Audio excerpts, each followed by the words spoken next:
ছোট বাচ্চা স্টোন ছোট আইরন কো এই যে দেখেন এই যে এই দেখেন ওই যে পাথর হাই হাই রে তো এইগুলোই এই ছোট স্টোনগুলোই আস্তে আস্তে বড় হয়ে একসময় থলি থেকে নালিতে যায়। আসসালামু আলাইকুম। আমার হাতে যে পিত্তথলিটি দেখা যাচ্ছে এটি 6 বছরের বাচ্চা রাইসা ওর পিত্তথলি, যেটি ল্যাপারোস্কোপির মাধ্যমে আমরা বের করে নিয়ে আসছি।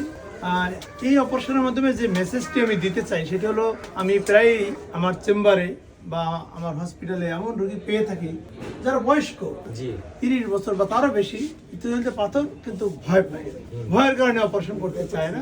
পরবর্তীতে যেটি হয় যে সেই পিত্তথলির পাথর একসময় মাইগ্রেট করে নালিতে যায়, জন্ডিস হয়, আরো নিচের দিকে নেমে গিয়ে প্যানক্রিয়াটাইটিস হয়, তখন আমাদের কাছে আসে। অথচ আপনাদের যে ছোট বাচ্চা, আপনারা খুব দ্রুত সিদ্ধান্ত নিয়েছেন। অবশ্যই একটা কারণও আছে যে আপনাদের ফ্যামিলিতে অনেক ডাক্তার আছে এবং তাদের এবং আপনাদের ফ্যামিলি মেম্বার আরো অনেকের আমি অপারেশন করেছি, হয়তো সেই বিশ্বাস বা আস্থার কারণেই আপনারা কাজটা দ্রুত করেছেন। বাট এই কাজটা শুধু আপনাদের জন্য না, সবার জন্যই একই রকম হবে। যখনই পিত্তথলিতে স্টোন বা পাথর হবে এবং কোনো উপসর্গ দেখা দিবে, দ্রুত সার্জারি করে নেওয়া উচিত। আর আজকাল এই অপারেশন অত্যন্ত নিরাপদ, যেহেতু ল্যাপারোস্কোপিক পদ্ধতিতে করা হয়। আপনারা এই তো খেয়াল করেন, জাস্ট ঢুকলো আর বের হলো, 8 থেকে 9 মিনিট সময় লেগেছে, 1 ফোঁটা ব্লিডিং হয় না, 4 ঘন্টা পরে মুখে খাবে, 6 ঘন্টা পরে বাসায় চলে যাবে। অত্যন্ত নিরাপদ সার্জারি, তাই না? আলহামদুলিল্লাহ। জি, এটাই আমি বলছি যে যারই পিত্তথলিতে পাথর থাকবে এবং উপসর্গ থাকবে, এখন তো সেটি এই ছোট বাচ্চা রাইসের কাছ থেকে সবাই সাহস নিতে পারে যে আমরা একটু পিত্তথলিটা একটু কেটে দেখি যে আসলে কি ছিল। আমরা জানি যে কোনো পিত্তথলির ভিতরে পিত্ত রস থাকে, কি থাকে?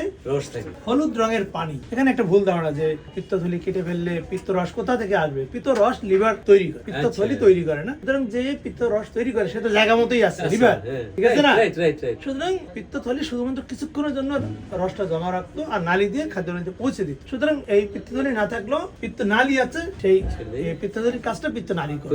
ঠিক আছে, আমরা এবার তার একটু পিত্তথলিটা ওপেন করি। যেটা বলছিলাম, যে কোনো পিত্তথলি ওপেন করলে এই যে হলুদ রঙের পানি বের হলো, ঠিক এটাই বের হওয়ার কথা, ঠিক আছে না? তাহলে আমরা কেন অপারেশন করলাম? কারো হয়তো ছোট স্টোন থাকে, কারো বড় স্টোন থাকে। এই যে আমরা কিছু এই যে কালো কালো দেখতে পাচ্ছেন না, এই যে ছোট ছোট বাচ্চা স্টোন ছোট আইরন কো এই যে দেখেন এই যে দেখেন ওই যে পাথর হাই হাই রে। তো এইগুলোই এই ছোট স্টোনগুলো আস্তে আস্তে বড় হয়ে একসময় থলি থেকে নালিতে যায়, বা পিত্তথলিতে বারবার ইনফেকশন করে পিত্তথলি ফোড়া হয়। ঠিক আছে, আপনাদের অসংখ্য ধন্যবাদ। ছোট বাচ্চা নিয়ে খাবারটা হচ্ছে আগামী 7 দিন অতিরিক্ত তৈলাক্ত খাবার, যেমন খাসি, গরু, পোলাও, কোরমা, বিরিয়ানি, তেহরি, ডিমের কুসুম, ফাস্ট ফুড, এটা অ্যাভয়েড করবে। কম ঝাল মশলা দিয়ে শাকসবজি, মাছ, মুরগি খেতে পারবে, বেশি করে পানি খাবে। আর যে মেডিসিন গুলো প্রেসক্রাইব করা থাকবে সেই মেডিসিন গুলো খাবে। 7 দিন পরে ছোট ছোট করে কয়েকটা স্টিচ দেওয়া আছে, স্টিচটা কাটি। 7 দিন পর থেকে আবার আগের খাবার। 7 দিন পর আপনাদের আসতে হবে না, এখানে আসা দরকার নেই, আপনার যে এলাকায় সেখানে। হ্যাঁ, পাতা। আচ্ছা। আচ্ছা।